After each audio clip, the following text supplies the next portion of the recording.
Hello बच्चों, welcome back to my channel. कैसे हैं आप सब लोग। आज की वीडियो में हम बात करेंगे जो आपका बिहार का एस्टेट आया है, जो स्टेट टीचर एलिजिबिलिटी टेस्ट है, उसमें जो आपका सिलेबस रहेगा, स्पेशली जो कॉमर्स के बच्चे हैं, आज मैं उनके बारे में बात करूंगी कि कॉमर्स के जो बच्चे हैं उनका क्या सिलेबस रहेगा, उनको क्या चीजें पढ़नी है। कॉमर्स में भी जो आपके सब्जेक्ट्स रहते हैं, फाइनेंशियल अकाउंटिंग है, कॉस्ट है, मैनेजमेंट है, तो उसमें क्या क्या टॉपिक्स रहेंगे जिससे आपके क्वेश्चंस आ सकते हैं, उसके बारे में हम बात करेंगे। इसके अलावा 100 मार्क्स का जो आपका सब्जेक्टिव रहेगा, 50 मार्क्स का और भी जो आपको पोर्शन आना है उस पर भी हम डिस्कस करेंगे। तो आइए वीडियो को शुरू करते हैं, लेकिन शुरू करने से पहले जिन बच्चों ने सब्सक्राइब नहीं किया है, इसी तरह की वीडियोस के लिए सब्सक्राइब कर लीजिए। अगर आप लोग कहेंगे, कमेंट करते हैं मुझे, मैं इसकी प्रिपरेशन भी आप लोग को कराऊंगी। जो कॉमर्स से रिलेटेड चीजें हैं कि क्या इसमें आनी है, या इसके अलावा जो सब आपकी पेडागोजी से रिलेटेड थोड़ा बहुत आएगा, जो टीचिंग पेडागोजी की है, उसकी भी प्रिपरेशन मैं करा दूंगी। आप लोग मुझे कमेंट करिएगा अगर आपको इसके अलग से सेपरेट वीडियोस चाहिए हैं। तो आइए वीडियो को शुरू करते हैं। इसमें जो आपके 100 मार्क्स के हैं वो कॉमर्स से रिलेटेड, या आपकी जो सब्जेक्ट है वो कॉमर्स, उससे रिलेटेड क्वेश्चंस आएंगे। अब देख लेते हैं उसमें कहाँ कहाँ से पूछेगा, क्योंकि कॉमर्स का तो अगर हम बात करें तो कॉमर्स में बहुत से सब्जेक्ट आ जाते हैं, लेकिन इसका लेवल कहाँ तक का रहेगा और क्या क्या चीजें इसमें आपसे पूछी जाएंगी।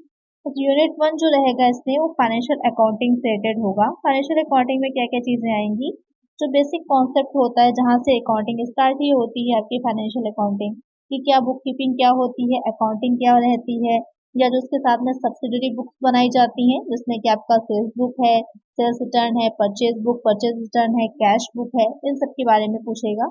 जर्नल एंड लेजर के बारे में क्या होता है, एंट्रीज के बारे में, जो आपके अकाउंट्स होते हैं कितने टाइप के होते हैं, जैसे पर्सनल है, रियल है, नॉमिनल है, उससे रिलेटेड क्वेश्चंस होंगे। ट्रायल बैलेंस है, प्रिंसिपल्स ऑफ अकाउंटिंग क्या होती है, प्रिंसिपल्स ऑफ अकाउंटिंग, या उससे रिलेटेड क्वेश्चंस पूछा जाता है कभी कभी कि आपसे कुछ लाइन दिखी होगी, ये पूछेगा कि किस सिद्धांत में आता है। फिर आएगा final accounts of trading concern, की जो फाइनल अकाउंट्स आप बना रहे होते हैं, जैसे कि प्रॉफिट एंड लॉस अकाउंट है, ट्रेडिंग अकाउंट है, या फिर बैलेंस शीट जो बनाते हैं, उससे रिलेटेड क्वेश्चन है। Single entry system, hire purchase system, instalment payment system, या फिर जो रॉयल्टी अकाउंट है, ब्रांच अकाउंट है, एंड डिपार्टमेंटल अकाउंट है, ये फाइनेंशियल अकाउंटिंग का आपका रहेगा सिलेबस। उसके बाद यूनिट 2 में आएंगे जिसमें ऑडिटिंग से रिलेटेड क्वेश्चन पूछेगा। इस सिलेबस को अगर आप डाउनलोड करना चाहते हैं तो मैं वीडियो के एंड में आपको बताऊंगी कि किस तरह से इसको आप डाउनलोड कर सकते हैं इसकी वेबसाइट से। तो ऑडिटिंग में जो आपको क्वेश्चंस पूछेगा, तो सबसे पहले तो इंट्रोडक्शन, ऑडिटिंग होती क्या है, उसकी मीनिंग क्या है, ऑब्जेक्टिव क्या है, और उसका वर्गीकरण, जो क्लासिफिकेशन होता है वो क्या होगा। जो आंतरिक निरीक्षण होता है और जो इंटरनल ऑडिट होता है, एक आंतरिक जांच होती है, एक आंतरिक अंकेक्षण होता है। और ऑडिट प्रोसीजर, किस तरह से ऑडिट किया जाता है, ऑडिट प्रोग्राम में क्या रहता है, वॉचिंग क्या होती है जिसे प्रमाणन कहा जाता है, valuation and verification of asset and liabilities, जो संपत्तियां होती हैं, जो दायित्व होते हैं, उनका वेरिफिकेशन करना, उनका मूल्यांकन और सत्यापन। जो रिपोर्ट्स होती हैं या कंपनी का ऑडिट है, क्वालिफिकेशन या डिस्क्वालिफिकेशन कंपनी ऑडिटर की क्या रहती है, क्या राइट, ड्यूटी एंड लायबिलिटीज होती हैं। Audit of educational institution and non profit company क्या रहता है, किस तरह से किया जाता है, क्या प्रोसीजर होता है, कितने टाइप्स का होता है, इस रिलेटेड क्वेश्चन आएंगे। इसकी काफी अच्छी तैयारी मैं आप लोगों को करा दूंगी, तो इसमें पूरा सिलेबस आपका कवर हो जाएगा आसानी से। फिर यूनिट 3 जो है इसमें बिजनेस लॉ से रिलेटेड है। बिजनेस लॉ में आपका जो कॉन्ट्रैक्ट एक्ट आपने पढ़ा होगा ग्रेजुएशन में, 1872 अनुबंध अधिनियम है 1872, उससे रिलेटेड है कि किस तरह का होता है, किस टाइप का होता है। उससे की जो एक लैंग्वेज होती है थोड़ी सी अलग सी होती है, तो कभी कभी उससे रिलेटेड क्वेश्चन ही पूछते हैं, जैसे व्यय ठहराव क्या है, व्यर्थनी क्या है, वैध क्या है, इस रिलेटेड क्वेश्चन आते हैं इसमें। एक्सेप्टेंस है, कंसिडरेशन है, यानी कि स्वीकृति कैसे होती, प्रतिफल क्या होता है, या जो सहमति होती, कंसेंट होता है, वो फ्री कब होगा, डिस्चार्ज ऑफ कॉन्ट्रैक्ट, इसकी तो अलग से एक चैनल पर मेरे थ्योरी वीडियोस भी पूरी पूरी अपलोड है, इसका लिंक मैं दे दूंगी डिस्क्रिप्शन में, आप लोग देख लीजिएगा। पूरी डिटेल में इसकी थ्योरी भी अपलोड है, तो आपकी तैयारी अच्छी हो जाएगी। सेल ऑफ गुड्स एक्ट, वस्तु विक्रय अधिनियम 1930 क्या होता है, उससे रिलेटेड जो एग्रीमेंट होंगे या उसके जो भी कंडीशंस होती हैं, रूल्स रेगुलेशंस होते हैं, वो आ जाएंगे। इंडियन नेगोशिएबल इंस्ट्रूमेंट एक्ट 1881, जो आपका विनिमय साध्य विलेख अधिनियम होता है। विनिमय पत्र जो होते हैं, जैसे बिल ऑफ एक्सचेंज है, प्रोमिसरी नोट होता है, प्रतिज्ञा पत्र है, चेक है, हुंडी है, उससे रिलेटेड क्वेश्चंस आएंगे। पार्टनरशिप एक्ट 1932, ये आपने उसमें भी पढ़ा होगा, जो फाइनेंशियल अकाउंटिंग है उसमें भी आपने पढ़ा होगा, बीकॉम में आपके फाइनेंशियल अकाउंटिंग वित्तीय लेखांकन, उसमें भी ये चीजें आती हैं। कि पार्टनरशिप क्या होती है, रजिस्ट्रेशन कैसे होता है, इसकी लायबिलिटीज क्या होती है पार्टनर की, इसमें गुडविल से रिलेटेड क्वेश्चन भी पूछ सकता है। और उसके बाद सबसे इम्पोर्टेंट कंज्यूमर्स प्रोटेक्शन एक्ट 1986 जो उपभोक्ता संरक्षण अधिनियम है 1986 कब बना, किस तरह से बना, कौन कौन से उसमें आपके जो अलग अलग आते हैं, राज्य स्तरीय होता है और जो जिला स्तरीय होता है, तो कितने उसके रहते हैं कि 5 लाख का है तो कौन से आपके उसमें पूछा जाएगा, ये सारे क्वेश्चंस उसमें पूछा जाता है, पूछता है या कंज्यूमर्स के टाइप क्या रहते हैं। फिर आ जाता है कॉर्पोरेट अकाउंटिंग जो आपका निगमी लेखांकन रहता है। इसमें आप जो क्वेश्चन मोस्टली पूछे जाते हैं वो शेयर कैपिटल, डिबेंचर या फॉरफीचर जो किया जाता है शेयर्स का, उससे रिलेटेड आते हैं। और रिडेम्पशन क्या होता है प्रेफरेंस शेयर्स और डिबेंचर का, या किस तरह से जो फाइनल अकाउंट्स है कंपनी को प्रिपेयर किए जाते हैं। एमलगमेशन ऑफ कंपनीज जो एकीकरण होता है। According treatment for internal reconstruction जो कंपनी का आंतरिक या बाह्य पुनर्निर्माण होता है, उसके बारे में क्वेश्चन है। Accounting for banking company, insurance company या फिर अकाउंटिंग फॉर डेप्रिसिएशन की हिरासत से रिलेटेड अगर है तो उसका लेखांकन कैसे हम करेंगे, उससे रिलेटेड क्वेश्चन आएंगे। कॉस्ट अकाउंटिंग में लागत लेखांकन में आपके ऑब्जेक्टिव्स क्या होते हैं, उसके स्कोप ऑफ कॉस्ट अकाउंटिंग क्या है, या फिर जो कॉस्ट अकाउंटिंग होती है और जो फाइनेंशियल अकाउंटिंग या मैनेजमेंट अकाउंटिंग होती है आपस में उनका रिलेशनशिप कैसा रहता है, क्या मेथड्स रहते हैं, जैसे में आप यूनिट कॉस्टिंग आपने पढ़ी होगी, या जो हो जाती है यूनिट कॉस्टिंग होती है, कॉन्ट्रैक्ट कॉस्टिंग होती है, या उसके अलावा जो आपकी प्रोसेस कॉस्टिंग होती है उससे रिलेटेड होंगे।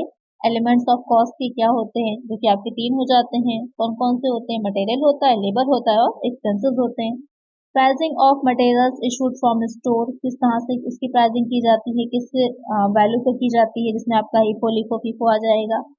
Classification, allocation and absorption of overheads, methods of costing, unit costing, job costing, process costing, contract costing, ये सारी चीजें आपकी कॉस्ट से रिलेटेड हैं। आपने अगर बीकॉम में जो ये सारे सब्जेक्ट पढ़े होंगे थोड़ा सा आपको ध्यान में होगा, ये सारी चीजें आपने बीकॉम में ऑलरेडी पढ़ रखी हैं तो इतना डिफिकल्ट नहीं है, बस थोड़ा सा आप अगर उस पर तैयारी करेंगे, थोड़ा सा ध्यान देंगे तो आसानी से आप निकाल लेंगे इसे। फिर आएगा मैनेजमेंट अकाउंटिंग की मीनिंग क्या होती है, स्कोप क्या है, टेक्निक्स क्या रहेंगी, टूल्स कौन से होते हैं, जिसमें आपने पढ़ा होगा कैश फ्लो, फंड फ्लो या रेशनल लॉसेस के बारे में या ब्रेक इवन पॉइंट के बारे में आप लोगों ने पढ़ा होगा, वो सारी चीजें आ जाएंगी। फिर आ जाता है इनकम टैक्स, आयकर अधिनियम जो है, क्या ऑब्जेक्टिव्स होते हैं, कॉन्सेप्ट क्या है, टाइप ऑफ टैक्सेस कौन से हैं, डायरेक्ट एंड डायरेक्ट टैक्स क्या होता है, रेजिडेंशियल स्टेटस जो निवासी स्थिति निकाली जाती है उसके बारे में है। क्या पे exemption of income under section 10, वो कौन सी आय होती हैं जो सेक्शन 10 के अंतर्गत क्या रहती हैं, एग्जेम्प्टेड रहती हैं। आपने पढ़ा होगा कि जो इंडियन कंपनी से डिविडेंड मिलता है वो रहेगा, या फिर जो विदेश भत्ता होता है, या इसके अलावा कृषि आय होती है, बहुत सी ऐसी इनकम होती हैं जो सेक्शन 10 में आती हैं और वो एग्जेम्प्टेड होती हैं। फिर आ जाता है कि कैसे कंप्यूटेशन किया जाता है, जो 5 हेड्स होते हैं यहाँ पर सिर्फ आपका सैलरी, हाउस प्रॉपर्टी इनसे रिलेटेड ही पूछा गया है, तो income from salary, income from house property जिस तरह से कंप्यूटेशन किया जाता है। सैलरी चैप्टर तो काफी बड़ा है इसमें, लेकिन इतना डीपली नहीं पूछेगा। Brief introduction to e filing की किस तरह से जो फाइल किया जाता है इनकम टैक्स रिटर्न कैसे होता है, जीएसटी से रिलेटेड क्वेश्चन थोड़े बहुत पूछ लेगा। फिर आ जाएगा इसका जो नेक्स्ट यूनिट है बिजनेस मैथमेटिक्स एंड स्टैटिस्टिक्स की क्या होती है, इसमें finance mathematics for finance, simple and compound interest पूछेगा, annuity discount, present values, basic calculus, जो स्टैटिस्टिक्स से रिलेटेड चीजें हैं उसमें आपका मेन नोड मीडियन भी पूछ सकता है, उससे रिलेटेड क्वेश्चन भी आ सकता है और न्यूमेरिकल आ सकता है। Measures of dispersing range, mean deviation, standard deviation, इससे रिलेटेड भी क्वेश्चंस बनते हैं अच्छे। कोरिलेशन के बारे में 1-2 क्वेश्चन है वो बहुत पूछे जाते हैं रिपीट में। टाइम सीरीज से रिलेटेड है, index number, method of construction, measurement, तो ये हो जाएगा। जो कॉमर्स में आपके 100 क्वेश्चंस आने हैं उसमें जो अलग अलग यूनिट्स हैं कौन कौन सी चीजें आपको पढ़नी है डिटेल में मैंने आपको समझा दिया। अब जो इसके बाद 50 क्वेश्चंस और हैं वो कहाँ से आएंगे, वो आएंगे आपके art of teaching and other skills से आएंगे। इसमें आर्ट ऑफ टीचिंग के 30 क्वेश्चंस रहेंगे और अदर स्किल्स के 20 क्वेश्चंस रहेंगे, 20 मार्क्स के रहेंगे।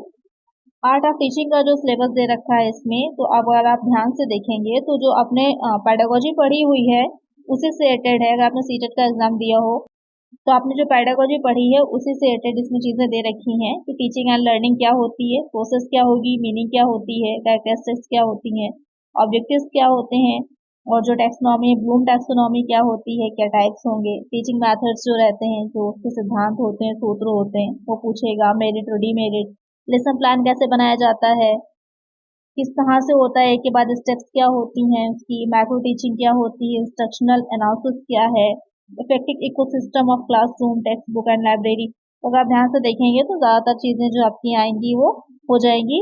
पैडागोजी से रिलेटेड ही है। करिकुलम क्या होता है, factor affecting teaching and learning, teaching ads and hands on learning, ये सारी चीज़ें आपकी आर्ट ऑफ टीचिंग में आएंगी।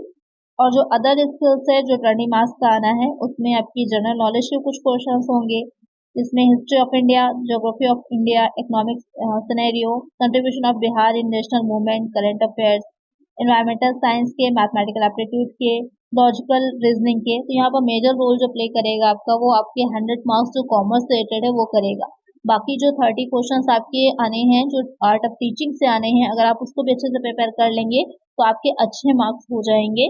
तो कोशिश करिएगा जो आपका मेन सब्जेक्ट कंसर्न है, यानी कि जो 100 मार्क्स हैं, उसमें ज़्यादा से ज़्यादा आप नंबर मार्क्स को, उसमें ज़्यादा से ज़्यादा मार्क्स को आप गेन कर सकें। और इसकी अगर आप अलग से जो है लेक्चर्स की वीडियो और एमसीक्यू वीडियो चाह रहे हैं तो मुझे कमेंट करिएगा। मैं बहुत जल्द आपका जो फ्री बैच रहेगा, जिसमें आपको कोई भी फी पेड नहीं करनी है, आपकी लगातार क्लासेस आती रहेंगी, तो उसके लिए आप मुझे कमेंट करिएगा, तो फिर मैं आगे आपके लिए वो भी लेकर के आऊँगी। ये सिलेबस आपको कहाँ से डाउनलोड करना है, एक बार ये देख लेते हैं। तो सिलेबस को डाउनलोड करने के लिए आप लोग बिहार स्टेट अगर डालेंगे सिर्फ आप उन्हें गूगल में, तो आपका ये सबसे ऊपर ही खुल के आ जाता है स्टेट होम, इस पर क्लिक करिए।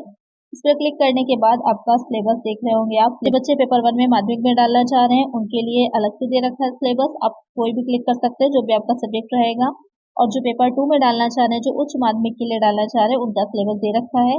जो भी सिलेबस आपको डाउनलोड करना है उस पर आप क्लिक करिएगा और आपका वो सिलेबस डाउनलोड हो जाएगा इस तरह से।